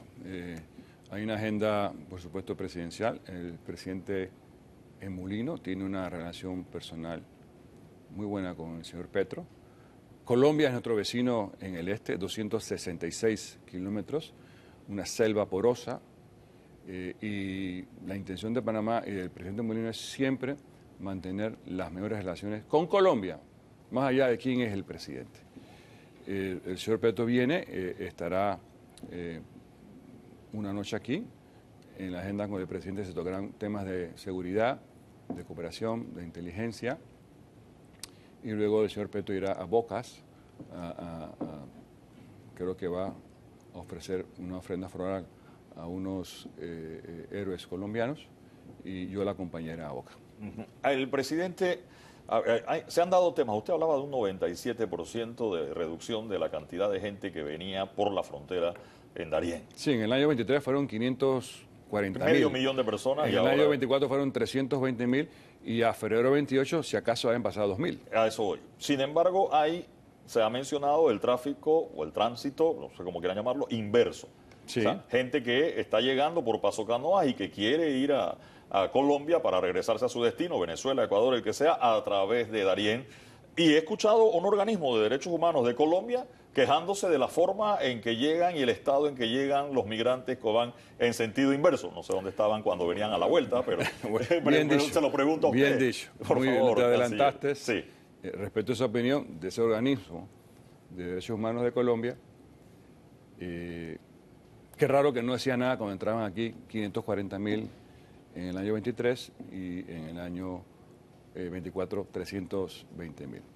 Que Panamá, como país, les brindó el mejor trato humanitario, la mejor atención sanitaria y les facilitaba el tránsito hacia el norte. Tránsito inverso. Sí, hoy en día es superior el tránsito del norte a sur que del sur al norte, pero es francamente muy pequeño, creo que llevamos 3.000, y son la mayoría venezolanos y colombianos y ecuatorianos. Las dos últimas nacionalidades podemos nosotros repatriarlos a sus países. Como nosotros no tenemos relaciones con Venezuela, a los venezolanos se les facilita el tránsito a través del istmo nuestro, hasta la frontera con Colombia. Y ellos allí, en lugar de volver a atravesar el Darién con los riesgos que eso implicaría, se le está poniendo a su disposición lanchas. Y lanchas que son, francamente, verificadas y vigiladas para que cumplan con los parámetros de seguridad. Yo pienso que es mejor que te vayas en lancha que cruzar la selva. Sí. En ese sentido, y usted habló de las repatriaciones, nos llegaron 3 aviones de los Estados Unidos, se hizo famosa la foto de la señora en el vidrio portada del New York Times en los Estados Unidos y quedó Panamá como recibiendo a los migrantes que rebotaban los Estados Unidos para después transferirlos desde aquí. Unos dijeron que sí, otros dijeron que no, permiso humanitario. No estoy claro qué fue la visa que le dieron. Para residentes temporales por razones humanitarias y está en nuestra normativa emitir esa categoría. ¿Qué certeza hay de que los Estados Unidos no nos va a mandar otro avión con otra gente y qué va a pasar con esa gente que ya está en esa categoría? La certeza de que la decisión la toma el presidente Molino. Y el presidente Molino ha dicho que no va a aceptar más migrantes de esa manera. ¿Y qué pasa con esos residentes humanitarios? Residentes temporales por razones humanitarias. Sí. ¿Qué va a pasar con ellos, los que se quedaron aquí? Son 111. Algunos están siendo atendidos por Cáritas. Entiendo que otros están buscando la manera de poder ir a un tercer país donde hay gran comunidad de ellos. Panamá tiene la obligación de proteger a todo ciudadano que esté dentro de nuestro territorio y eso es lo que estamos haciendo. Hay que recalcar que los Estados Unidos, OIM y ACNUR han cumplido lo que se nos prometió como país. Han pagado todas las deportaciones, han cubierto todos los costos de hoteles. Quedan 111, sí, es un pequeño problema. El problema era hace 2 años, cuando había 540.000. Eso sí era un problema grande. El problema era hace 1 año, cuando habían 320.000. Es una situación dramática, el presidente Molino está muy sensible del tema de los migrantes irregulares, pero para Panamá, ordenar la migración y darle seguridad a sus ciudadanos no tiene renuncia. Hay posibilidades, creo que el presidente en una de las conferencias los jueves habló de lo que se podría construir en Darién como, no quiero usar la palabra base, pero de construir un centro que tendría que ver, y él quiso enfatizar mucho en que era un centro civil, y habló de la pista, no me acuerdo si era la de Carreto, otra más. ¿Eso en qué quedó finalmente? Y sobre todo ahora, si usted me dice que ha bajado al 97% menos gente. Eso está en estudio. Eso lo tiene que analizar el ministro Ábrego, que ha hecho un gran trabajo en el tema del Darién, hay que decirlo. Ha sido una política muy exitosa que él ha implementado con el liderazgo del presidente Mulino y el acompañamiento de la Cancillería. Este país enfrenta muchas amenazas que no todo el mundo ve. Nosotros en el sur tenemos una economía ilegal del cultivo de la coca y eso trae el narcotráfico. Este país no tiene una inversión apropiada para combatir contra estos carteles que tienen unos presupuestos inmensos. Entonces yo como panameño y como canciller siento que el país debe invertir de manera inteligente en proteger su territorio y en proteger sus aguas territoriales. ¿Para eso son los aviones? Efectivamente, efectivamente. ¿Un avión de combate, canciller? No son de combate. A ver, que dice la especificación del avión es de un avión de combate. No son de combate, eso es falso. No lo digan porque no son de combate. Hay aviones que pueden ser de combate, pero los que Panamá está comprando no son de combate. Los dos aviones que se está comprando a la empresa española, que es uno de los países que más nos ayuda en el tema de las listas, es uno de los países que nos ha dado financiamiento por $1.000 millones disponible, eso es un amigo.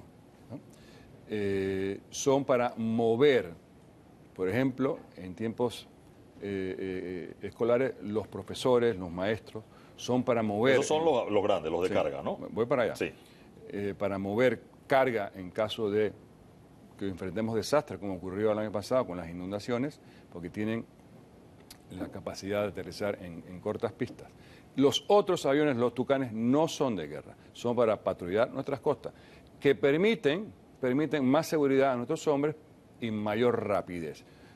Primero que nada, si tuviésemos que patrullar nuestras costas con nuestras lanchas, toma mucho tiempo llegar y nuestros hombres corren más riesgos, hombres y mujeres.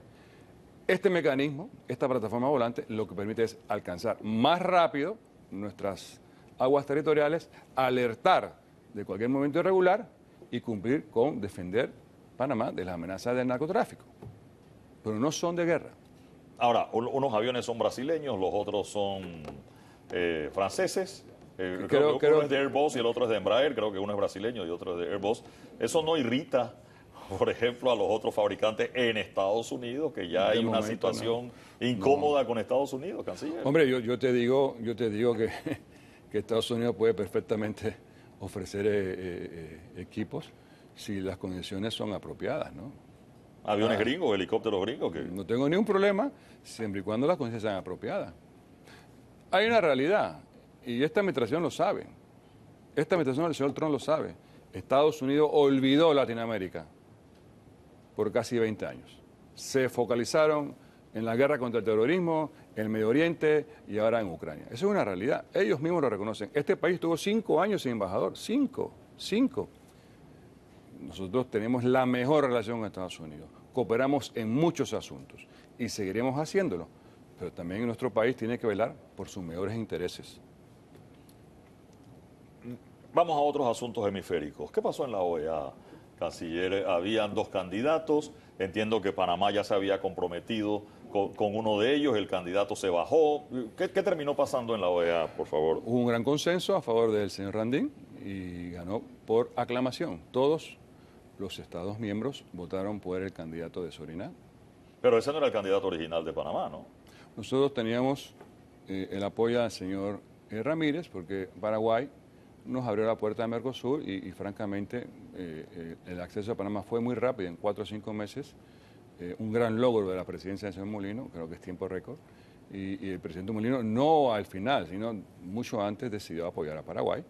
Y yo tengo que decirlo de manera muy cándida y franca, porque tengo una gran relación con el señor Randín. El presidente Mulino dijo, votaremos por Paraguay, aunque seamos nosotros dos. Tenemos que ser fieles. De hecho, Randín vivió en Panamá un tiempo también, no estaba al frente de un organismo, una cosa así, tenía oficina. No tenía conocimiento, pero bueno, si es así, mucho mejor. Bien, hablando de Paraguay, el presidente viajó a la toma de posesión del nuevo presidente, el tema de Mercosur, ¿en qué quedó eso? De Uruguay. De Uruguay, corrijo, ¿en qué quedó eso? Mercosur, y ya has leído que Brasil y Panamá van a empezar a negociar bilateralmente aquellos rubros que nos interesen. No hay apuro, no hay imposición, tomaremos los pasos de manera informada y explicaremos localmente Y hay muy buenas oportunidades. Brasil es un mercado de casi 200 millones de personas y si nosotros avanzamos de forma inteligente podemos convertir a Panamá en una plataforma para servir ese mercado. Hay compañías de Asia, Corea del Sur, Japón, India, interesadísimas en ver cómo Panamá aborda esa negociación bilateral para instalarse aquí. Otros asuntos internacionales, seguimos. Consejo de Seguridad de las Naciones Unidas. Viaja usted por estos días a Nueva York a atender temas del Consejo de Seguridad. En un Consejo de Seguridad donde hay situaciones que quizás que cuando Panamá pretendía ser parte del Consejo el mundo no estaba tan convulsionado como está ahora con Ucrania, como está ahora con la Franja de Gaza. ¿Qué va a pasar en este Consejo de Seguridad? Bueno, voy invitado por Dinamarca. Voy a dar un discurso de 5 o 6 minutos y nuestra posición es clara. El liderazgo del señor presidente, del señor Mulino, es fomentar el multilateralismo, fomentar el diálogo para encontrar soluciones y por supuesto, tratar de que Panamá se convierta en una bisagra para acercar posiciones en un momento complicadísimo. ¿Ucrania? ¿Hay alguna postura sobre ese tema? ¿Rusia?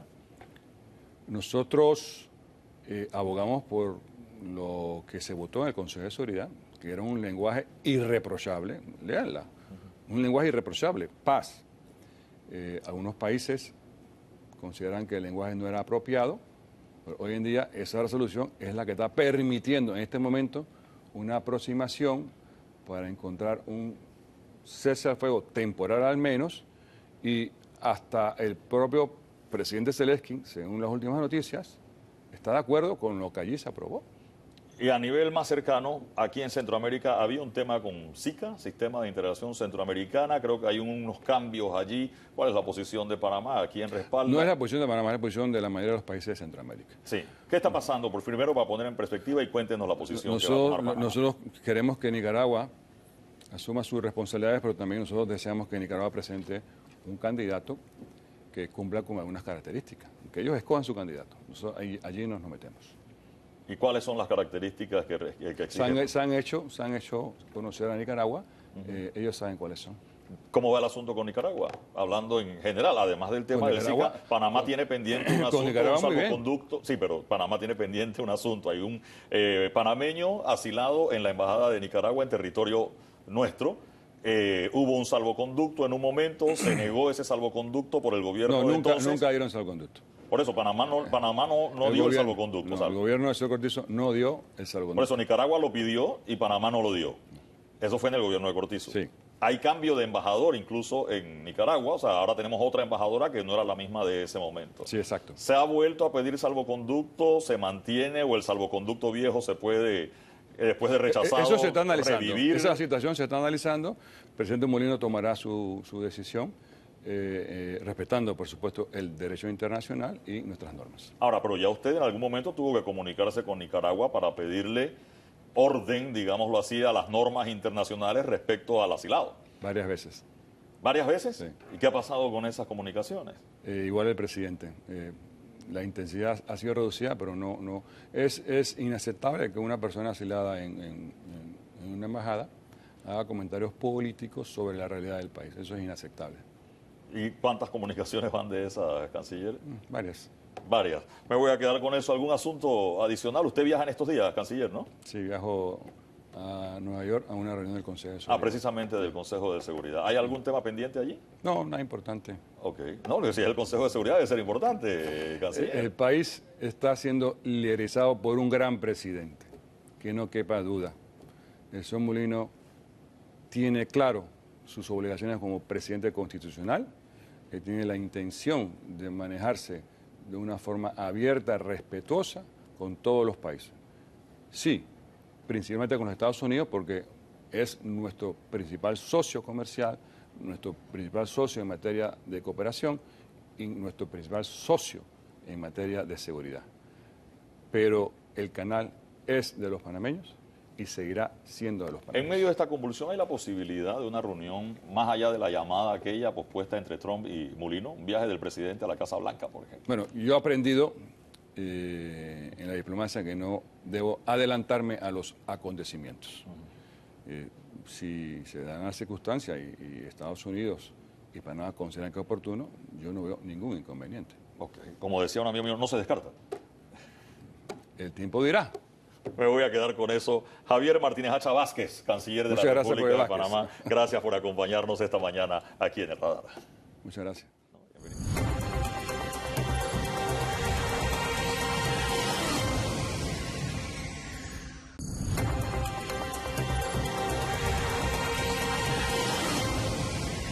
Directamente desde Aguadulce veamos el trazo del arquitecto Hildebrando Sucre, mejor conocido como Hilde.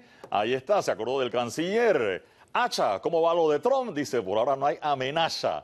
Muy bien, allí se va entonces el señor que se parece al presidente Mulino, igual a quien se parece al canciller Javier Martínez Hacha en la silla presidencial, en el Palacio de las Garzas. Gracias a Hilde por la genialidad. Ciertamente el canciller Martínez Hacha nos acompañó en este último bloque del programa. Debe estar llegando esta noche a Nueva York para atender asuntos relacionados con el Consejo de Seguridad mañana, tal como lo adelantó en este programa. Interesante y polémico debate entre la profesora Gordón y Gabriel Díez, uno del CONEP, ella como ex candidata presidencial y economista, sobre la seguridad social en Panamá y el seguro social, dos temas que deben verse con ópticas distintas. Y por supuesto el análisis del tema eléctrico en el país. ¿Qué pasó en el apagón? Además de una planta que falló, sí el Centro Nacional de Despacho reaccionó de la forma apropiada porque los incidentes se pueden dar. La capacidad de reacción del sistema es un tema que es válido analizar. Gracias por acompañarnos esta mañana y que tenga un excelente domingo.